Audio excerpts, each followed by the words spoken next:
Angle x और Y निकालना है and we have to prove that A B is parallel to C D. देखो हम इसे कैसे सॉल्व करेंगे।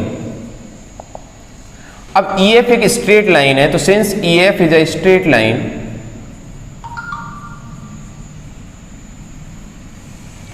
hence we can say that 50 plus x is equals to 180। 50 plus x की value 180 हो जाएगी। क्यों हो जाएगी? Linear pair of angles. तो यहां से x is equals to 180 minus 50 that is 130 degree.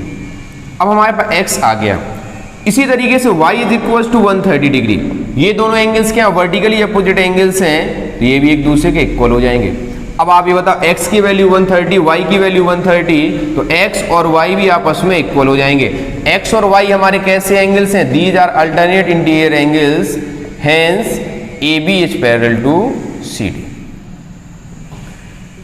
तो हम ये मान सकते हैं कि y अपॉन z यदि हमारा 3:7 गिवन है, तो y is equals to 3k and z is equals to 7k। अच्छा देखो, यहां पर आपका ये z दिया हुआ है, ऑब्वियस सी बात है ये भी क्या हो जाएगा? हमारा z हो जाएगा। क्यों हो जाएगा? Alternate interior angles. तो hence we can say that y plus z is equals to 180 degree. अब y प्लस z 180 हो गया, तो y की वैल्यू क्या है? 3k, z की वैल्यू क्या है? 7k इज इक्वल्स टू 180 और 10k is equals to 180 degree. यहां से k की वैल्यू क्या हो जाएगी? तो k is equals to 180 upon 10, तो k इज 18 डिग्री। k की वैल्यू 18 आ जाएगी। जब k की वैल्यू 18 आ जाएगी तो यहाँ y इज इक्वल्स टू कितना आया था हमारा? 3k, तो 3 into 10 is 18 is 54 and z is 7k, तो 7 इंटू 18 इज 126। अब x और z आपस में इक्वल होंगे, since x is equals to z, corresponding angles, तो x की वैल्यू कितनी हो जाएगी? तो x is equals to 126। Information given है, तो हमें क्या क्या निकालना? सबसे पहले देखो, ये आपका 90 गिवन है और ये आपका गिवन है 126 degree. We want to find angle AGE।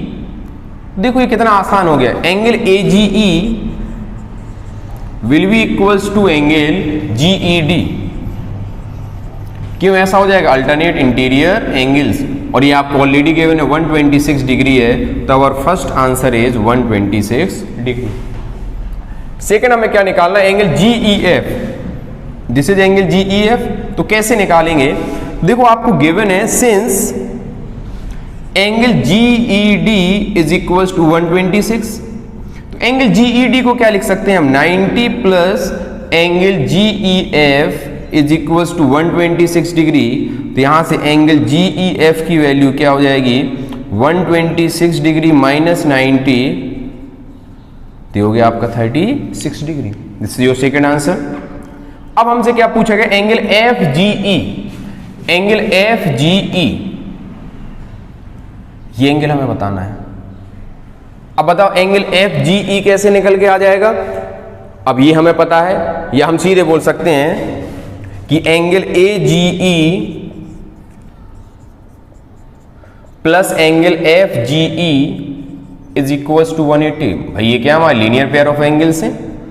Angle AGE की वैल्यू 126 है, तो 126 plus angle FGE is equals to 180 degree. तो यहां से एंगल FGE कितना आ जाएगा? It is 180 minus 126, it is 54 degree. अब देखो इस क्वेश्चन में आपको गिवन है कि PQ is parallel to ST, angle PQR is 110 and angle RST is 130। Find angle QRS। तो हम क्या करते हैं, पहले से ऐसे प्रोड्यूस कर देते हैं आगे की तरफ, तो कुछ भी सॉल्व कराने की जरूरत नहीं पड़ेगी खास। तो यदि 110 है तो बेटा ये कितना हो जाएगा आपका? 70 डिग्री। सॉल्व करने की जरूरत नहीं है, ये 180 होना चाहिए सम, तो ये कितना हो गया आपका? This is equals to 110 plus x equals to 180, तो x की वैल्यू यहाँ पे 70 आ जाएगी। अच्छा ये 130 है, तो ये एंगल भी कितना हो जाएगा? This angle is also 130। क्यों ये आपका एंगल 130 हो जाएगा? Because these are corresponding angles. अब इसे हमें जो निकालना है, सपोज हम ये बोल सकते हैं फॉर ट्राइंगल, इसे कुछ भी नाम देते हैं, P Q R S T U बोल देते हैं। तो in triangle R U Q we can say that 130 is equals to 70 plus angle Q R S. ये क्या है हमारा, दिस इज एक्सटीरियर एंगल, तो we can say that angle Q R S is equals to 130 minus 70, तो answer will be 60 degree. किसी भी तरीके से सॉल्व कर लो आप, बहुत तरीके हैं सॉल्व करने के।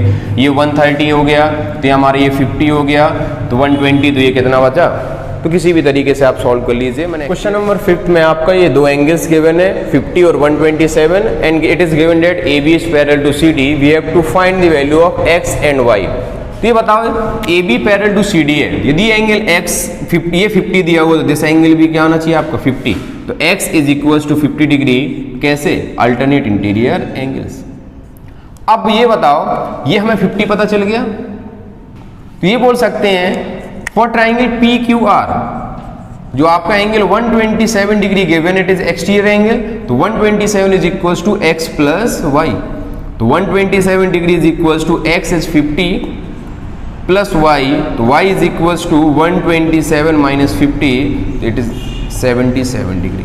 तो x की वैल्यू हमारी क्या आ गई, तो x is 50 degree and this is 77 degree, this is your. कोई लाइट हम देखो इस क्वेश्चन में, आप देखो क्या है कि आपकी ये दो प्लेन मिरर्स है हमारे ए पी क्यू और R S, they are parallel to each other, it is given that P Q is parallel to R S.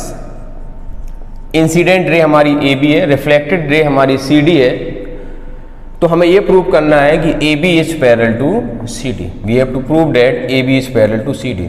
तो हम लोग पहले भी डिस्कस कर चुके हैं कि जब कोई रे इंसिडेंट होती है तो at the point of incidence normal के साथ जो हमारे दो एंगल्स बनते हैं, one is called angle of incident और दूसरा हमारा angle of reflection, these two angles are always equal. तो at the point B we can say that angle 1 is equals to angle 2।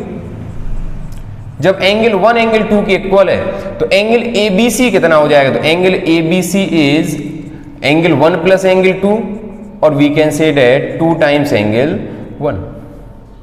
कोई डाउट है यहां तक, और 2 टाइम्स एंगल 2 कुछ भी लिख सकते हैं, this is your first equation. इसी तरीके से angle 3 is equals to angle 4, तो we can say that angle B C D is angle 3 plus angle 4 और 2 टाइम्स एंगल 3। अब देखो ये दोनों नॉर्मल्स हैं, तो ऑब्वियस सी बात है कि नॉर्मल एक दूसरे के पैरेलल होंगे, तो angle 2 is equals to angle 3, these are alternate interior angles. जब एंगल 2 एंगल 3 के इक्वल है, इसका मतलब क्या हो गया कि angle A B C is 2 times 2 is equals to 2 times 3 को हम क्या लिख सकते हैं, 2 की जगह हमने 3 सब्स्टिट्यूट किया, तो 2 टाइम्स एंगल 2, तो angle A B C is equals to angle B C D. Now angle ABC and angle BCD are alternate interior angles. So these are alternate interior angles. Hence AB is parallel to CD. ये हो गई हमारी exercise 6.2. In the next class we will